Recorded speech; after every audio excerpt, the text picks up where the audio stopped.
ஸ்ரீ குருப்யோ நமஹ. ஹரி ஓம். குரு ராகவேந்திரா. பிரார்த்த சங்கல்ப கத்தியம் கற்றுக்கொள்ள முன்வந்துள்ள உங்கள் அனைவருக்கும் என்னுடைய பணிவான நமஸ்காரங்களை தெரிவித்துக் கொள்கிறேன். போன எபிசோட்ல இந்த பிரார்த்த சங்கல்ப கத்தியனோட முதல் பகுதியை பற்றி பார்த்தோம். அதில் பிரணவ மந்திரத்தினுடைய பெருமைகள், அதிலிருந்தான் எல்லா சப்தங்களும் மந்திரங்களும் வேதங்கள் எல்லாம் தோன்றின என்பதையெல்லாம் பார்த்தோம். அப்பேற்பட்ட அந்த உயர்ந்த பிரணவ மந்திரத்தை உபாசிப்பவர் யார் என்று சொன்னால், சரியான ஒரு உபாசிப்பவர் ஒருவர் தான் இந்த உலகத்தில். அவர் தான் வாயுதேவர் ஒருத்தர் தான். நார்மலா பிரணவ மந்திரம் தனியாக கிரகஸ்தர்கள் ஜபம் செய்யக்கூடாது. வேற மந்திரத்தோட பிரணவத்தை சேர்த்திக்கலாம். நாராயண மந்திரம் ஓம் நமோ நாராயணா சொல்லலாம். ஓம் நமோ பகவதே வாசுதேவா என்று முதல்ல பிரணவ மந்திரம் சொல்லலாம். கடைசியில் ஓம் நமோ பகவதே வாசுதேவாய ஓம், ஓம் நமோ நாராயணாய ஓம் அப்படி சேர்த்தலாம். கிரகஸ்தர்கள் அப்படின்னு தனியாக பிரணவ மந்திரத்தை யார் சொல்லலாம் என்று சொன்னால், யதீஸ்வரர்கள் சன்னியாசிகள் தான் அதை ஜபம் பண்ண முடியும். அதில் உபாசனை ரொம்ப கடினமான உபாசனை, அது ரொம்ப கஷ்டம். ரொம்ப பர்ஃபெக்டா யார் செய்யறாங்க அப்படின்னு சொன்னா வாயுதேவர் ஒருத்தர் தான் செய்யறார் அப்படின்னு சொல்லித்தான் சொல்லியிருக்காங்க. அப்பேற்பட்ட வாயுதேவரை பத்தி தான் இன்னத்த பகுதியில் நம்ம பார்க்க போறோம். இன்னைக்கு நம்ம செகண்ட் பார்ட்ட பார்க்க போறோம். பாப்பா வித்த தைத்ய பூகா வித்த ஸ்ரீ விஷ்ணு பக்தியா அனந்த குண பரிபூர்ண ரமா வியதரித்த பூர பிரசித்த விதரித்த அனந்த வேத பிரதிபாத்திய முக்கியதம அனந்த ஜீவ நியாமக அனந்த ரூப் பகவத் காரிய சாதக பரமதயாளு க்ஷமா சமுத்ரா பக்தவத்சலா பக்தாபராசகிஷ்ணு ஸ்ரீ முக்கிய பிராணாவதார பூதானாம் அக்ஞ ஞானார்த்தி ஞான யோக்கிய பக கிருபா பாத்திர பூத சல்லோக கிருபாளு பிரம்ம ருத்ராஜத்தித பகவதாக்ஞாம் சிரசி பரமாதரேண அனர்க்கிய சிரோரத்ன வன்னிதாய ததா அசேஷ தேவதா பிரார்த்தனாம் ஹாரவத் கிருதிநிதாய சர்வசக்கிய சஜ்ஜனான கிரகேச்சையா கர்ம புவி அவதீர்ணானாம். இன்னைக்கு இந்த பகுதியை பற்றி பார்க்கலாம். பாப்பா வித்த இந்த வாயுதேவர் எப்பேற்பட்ட குணங்கள் அவருக்குன்னா, பாப்பங்களே அண்டாது, அவர்கிட்ட பாவங்களே கிடையாது. பாவங்கள் எப்படி வரும்? கலியினுடைய தோஷத்தினாலே தான், கலியினுடைய சம்பந்தத்தினால் தான் நமக்கு பாவங்கள் நேரும். அப்பதான் மனசு எது வேண்டாமோ அதெல்லாம் செய்ய சொல்லும். நம்ம போற பாமர மக்களுக்கெல்லாம் கலியினுடைய தாக்கம் அதிகமா இருக்கிறது. காபி சாப்பிடுறது உடம்பு கெடுதுன்னு தெரியும், தெரிஞ்சாலும் காபி சாப்பிடுவோம், அது ஒரு தோஷம். இது மாதிரி பல்வேறு விஷயங்கள்ல நம்ம கலியினுடைய தாக்கத்தினாலே நம்ம தோஷங்களை வரவழைத்துக் கொள்கிறோம். ஆனா வாயுதேவர் பக்கத்துல கலி பக்கத்திலேயே போக முடியாது. இந்த உலகத்துக்கெல்லாம் எஜமானர் யாருன்னு சொன்னா, இந்த எல்லா பிரபஞ்சம், இந்த உலகம் மாத்திரம் எல்லா பிரபஞ்சம் எல்லாமே சேர்த்து பிரம்மாண்டத்துக்கு யார் அதிபதினா ஒரு சாட்சாத் ஸ்ரீமன் நாராயணன். அவர் பக்கத்துல கலி போகவே முடியாது. அவருக்கு அடுத்தாப்புல அவருடைய குறைந்த மகாலட்சுமி கம்பேர் பண்ணுவது, மகாலட்சுமி அந்த குண பரிபூர்ணம் சொல்லும் போது அவரோட கொஞ்சம் குறைவு மகாலட்சுமிக்கு. அந்த மகாலட்சுமி, அதுக்கு அடுத்தவள் வாயுதேவர், அதுக்கு அடுத்தவள் அவருடைய மனைவி பாரதி தேவி, அவருடைய ஸ்பௌஸ். சோ இந்த பகவான் பக்கத்தில் கலி போகவே முடியாது, அவர் விட்டுலாம். அடுத்தாப்புல இருக்கிற மகாலட்சுமி, வாயுதேவர், பாரதி தேவி, இந்த மூன்று பேரும் பரசுக்லத்திரையர்கள்னு சொல்வார்கள். இந்த மூன்று பக்கம் பேர்கிட்டையும் நம்ம போக முடியாது. தோஷம், கலி தோஷம் பக்கத்திலே போக முடியாது, பக்கத்தில் அண்ட முடியாது. அதுக்கப்புறம் இருக்கக்கூடிய சேஷதேவர், கருடதேவர், ருத்ரதேவர், இவங்களுக்கெல்லாம் கலியினுடைய தாக்கம் கொஞ்சம் கொஞ்சமா இருக்கும். அவருடைய தாரதமியை பொறுத்து அவருடைய தாக்கம் குறைவாக கொஞ்சம் கொஞ்சமா கீழே வர வர வர கலியினுடைய தாக்கம் ஜாஸ்தி ஆகிட்டே போகும். ஆனா இந்த பரசுக்குலத்திரர்கள மகாலட்சுமி, வாயுதேவர், பாரதியவிட்ட கலியின் தாக்கம் சுத்தமா கிடையாது. அதனாலதான் பாப்பா வித்த, பாபங்களே இல்லாதவர். தைத்திய பூகா வித்த, தைத்திய அசுரர்கள், அசுரர்களுடைய சம்பந்தம், அசுர சுபாவம் சுத்தமா கிடையவே கிடையாது. அசுரர்கள் பக்கத்தில் அண்ட முடியாது. அதுக்கு ஒரு சாந்தோக்கிய மனுஷத்துல ஒரு சின்ன ஒரு ஸ்டோரி ஒன்னு இருக்கு. ஒரு தடவை தேவர்களுக்கும் அசுரர்களுக்கும் யுத்தம் நடந்தது. அதில் தேவர்கள் தோற்று விட்டார்கள். அப்ப தேவர்கள் என்ன பண்றாங்க, பகவானை யுக்த என்ற நாமத்தினாலே யுக்தநாம பரமாத்மாவை அவர்கள் உபாசனை செய்ய விரும்புகிறார்கள்.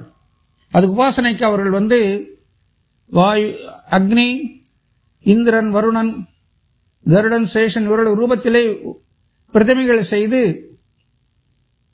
அவர்கள் மூலமாக உக்தநாமக பரமாத்மா, அதாவது பரமாத்மா உக்தனா என்ற பெயரிலே உபாசனை செய்து அவர்கள் வெற்றி பெற விரும்புகிறார்கள். அப்படி இவர்கள் இந்த உபாசனை பண்ண ஆரம்பிச்ச உடனே அசுரர்கள் என்ன பண்றாங்க, அந்த பிரதிமைக்குள்ள போய் அந்த புனிதத்தன்மையை கெடுத்து விடுகிறார்கள். அப்ப பிரதிமைகளுக்குள்ளே அந்த புனிதத்தன்மை கெட்டு போனதுனால இவருடைய உபாசனை வெற்றி பெறவில்லை. தேவர்களுக்கு ரொம்ப வருத்தம், இந்த மாதிரி ஏமாந்துட்டமே நம்ம. மீண்டும் கொஞ்ச நாளும் கழித்து அவர்கள் மீண்டும் இதே உபாசனை தொடங்குகிறார்கள். இந்த தடவை வாயுதேவருடைய ரூபத்திலே பிரதிமை செய்து அதிலே வாயுதேவரை பிரார்த்தனை செய்து அந்த வாயுதேவருக்குள்ளே முக்தநாம பரமாத்மாவை தியானம் செய்து உபாசனை செய்கிறார்கள். இப்போ அசுரர்கள் வரல, நேரா வராங்க. பக்கத்தில் கூட அண்ட முடியல, ஒரு லெவலுக்கு மேல உள்ள வர முடியாம அங்கிருந்த வாயுதேவத்தினுடைய அந்த வேகத்தினாலே அவர்கள் எல்லாம் தூள் தூளாக பொடி பொடியாக சிதறி ஓடுகிறார்கள், தோற்று போய் ஓடி விடுகிறார்கள். இப்படி சாந்தோபனிஷத்துல ஒரு சரித்திரம் உண்டு. அதான் தைத்திய பூகாவித், தைத்தியர்கள் பக்கத்தில் கூட வர முடியாது. அப்பேற்பட்ட தைத்திய பூகாவித் ஸ்ரீ விஷ்ணு பக்தியா அனந்த குண பரிபூர்ண, விஷ்ணு பக்தியில் மிக சிறந்தவர். பக்தி செய்யணும் அப்படின்னா அதுல நிறைய நம் பக்தியில நிறைய ஏற்றத்தாழ்வுலாம் இருக்குது. நம்மளே பார்த்திருக்கோம். நம்ம சாதாரண மனுஷங்களே பார்க்கும்போது நம்ம கண்ணப்ப நாயனாருடைய பக்தி, அப்புறம் ஆஞ்சநேயருடைய ராம பக்தி, பிரகலாதனுடைய பக்தி, இதெல்லாம் பார்க்கும்போது இதெல்லாம் பக்தி எவ்வளவு உயர்ந்த பக்தி. நம்ம பக்தி அதுக்கு பக்கத்துல கூட போக முடியாது. இவர்கள் எல்லாத்தையும் கூட வாயுதேவருடைய பக்தி மிக சிறந்தா இருக்கும். விஷ்ணு மேல வச்சிருந்த பக்தி அவ்வளவு சிறந்த, எந்த விதமான தோஷங்களும் இல்லாமல் பரிபூர்ணமான பக்தி, உண்மையான நிஷ்கலங்க நிர்தோஷ, எந்த பிரயோஜனம் இல்லாமல் நிஷ்காமிய பக்தி மகாவிஷ்ணு மேல் வைத்திருக்கார். விஷ்ணு பக்தியா அனந்த குண பரிபூர்ண. இந்த மாதிரி விஷ்ணு பக்தி போல நிறைய நல்ல குணங்கள் நிறைந்தவர் இந்த வாயுதேவர். தேவ அம்சம் இருந்தாலே அவங்களுக்கு நிறைய நல்ல குணங்கள் இருக்கும். அதுலயும் மிக உயர்ந்த நிலையிலே இருக்கக்கூடிய வாயுதேவருக்கு எல்லா நல்ல குணங்களும் அவரிடம் இருக்கு. அவர்கிட்ட கெட்ட குணங்கள், அதான் கலிதோஷமும் இல்லாத கெட்ட குணங்கள் எப்படி வரும்? வரதுக்கு வாய்ப்பு இல்லை. அதனால எல்லாமே அவருடைய குணநலன்கள் எல்லாமே மிக உயர்ந்தவையாக இருக்கக்கூடியன. பாபாவித தைத்திய பூக்காவித ஸ்ரீ விஷ்ணு பக்தியா அனந்த குண பரிபூர்ண ரமா விதரிக்த பூர்வ பிரசித்த விதரிக்த அனந்த வேத பிரதிபாத முக்கியதம அனந்த முக்கியதம. அதாவது இந்த வாயுதேவரோட விசேஷம் என்னன்னு கேட்டீங்கன்னா, புராணங்கள் எல்லாம் இதிகாசங்கள் எல்லாம் யாரை கொண்டாடுகின்றன சொன்னால் சாட்சாத் பரமாத்மா ஸ்ரீமன் நாராயணன் கொண்டாடுகின்றன. புருஷ சுத்தம், நாராயண சுத்தம், விஷ்ணு சுத்தம் எல்லாம் ஸ்ரீமன் நாராயணனை கொண்டாடுகின்றன. அதுக்கு அடுத்தாப்புல யாரை புராணங்கள் வேதங்கள் கொண்டாடுகின்றன என்று சொன்னால் சாட்சாத் மகாலட்சுமியை. ஸ்ரீ சுத்தம், லட்சுமி சுத்தம், அமரணி சுத்தம் இதெல்லாம் மகாலட்சுமி கொண்டாடுகின்றன, அவர்களை உயர்வாக பேசுகின்றன. அதுக்கப்புறம் வேதங்களே பல இடங்களிலே பிரம்மதேவரை பற்றி வேதங்கள் அவரை பற்றி புகழ்ந்து பாடுகின்றன. இந்த 3 பேர் தவிர சாட்சாத் மகாவிஷ்ணு, மகாலட்சுமி, பிரம்மதேவர், இந்த 3 பேருக்கு அப்புறமா வேதங்கள் யாரை அதிகமாக கொண்டாடுன்னு சொன்னால் முக்கிய பிராண வாயுதேவரை கொண்டாடுகின்றன என்று இதில் சொல்லப்பட்டிருக்கு. அவரை பற்றி தான் எங்கெல்லாம் இவர்களை பற்றி சொல்லலையோ அதுக்கப்புறம் மீதி இருக்கிறதெல்லாம் யாரு முக்கியமாக கொண்டாடுகிறார்கள் சொன்னால் வாயுதேவரை இந்த வேதங்கள்லாம் கொண்டாடுகின்றன என்று சொல்றார். அதாவது வாயுதேவர் அவருக்கு பாவங்கள் சுத்தமா கிடையாது, பாவங்களே அவர் அண்டாதவர். அசுர குணம் அவருடைய சொந்தமா கிடையாது, அசுரனுடைய சம்பந்தம் அவருக்கு கிடையவே கிடையாது. விஷ்ணு பக்தியிலே மிக சிறந்தவராக இருக்கிறார். விஷ்ணு பக்தி போன்ற நல்ல அனந்த கல்யாண குணம், கல்யாண குணம் அவ்வளவு சிறந்த நல்ல குணம். அனந்தம் அப்படின்னா என்ன, கவுண்ட்லெஸ், அது லிமிட்லெஸ். அந்த மாதிரி எல்லா நல்ல குணங்களும் அவருடைய நிறைந்திருக்கிறது. கல்யாண குணம் பரிபூர்ண. ரமா விதரித்த பூர்வ பிரசித்த விதரித்த அனந்த விதரித்த, அதாவது மகாவிஷ்ணு, ரமாதேவி அதாவது மகாலட்சுமி, அப்புறம் சதுர்முக பிரம்மாவை போக மீதி எல்லா இவங்களை தவிர மற்ற யாரை கொண்டாடுன்னு சொன்னால் மற்ற எல்லா வேதங்கள் வாயு தேவரைத்தான் கொண்டாடுகிறேன் என்று சொல்லி இதுல சொல்லியிருக்காங்க. அனந்த ஜீவ நியாமக, எல்லா ஜீவர்களுக்கும் அவர்தான் அதிகாரி, கட்டுப்படுத்துவர். அவர் நியாமகர்னா கட்டுப்படுத்துவர் அர்த்தம். எல்லா ஜீவர்களையும் யார் கட்டுப்படுத்துறாங்க? சாட்சாத் வாயுதர், வாயு ஜீவோத்தமா, ஜீவர்களுக்கு உத்தமானவர் அவர்.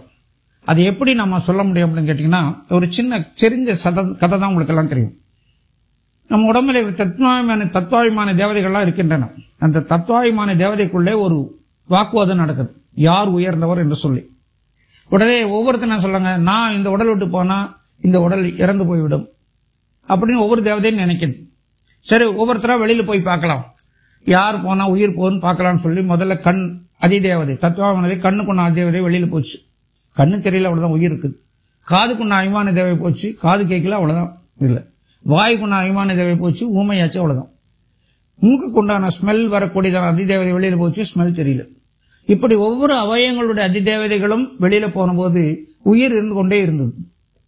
அபிமான தேவதைகள் எல்லாம் தத்துவாபிமான தேவதைகள் யோஜனை பண்ணுச்சு, நம்ம போய் ஒன்னால பழையபடி வந்து உட்காந்துச்சு, உடம்புல வந்து உட்காந்துருச்சு. எல்லா முக்கிய பிராணதேவர் சொல்றாரு, வாயுதேவர் சொல்றாரு, இப்ப நான் வெளியில போறேன்னு சொல்லி.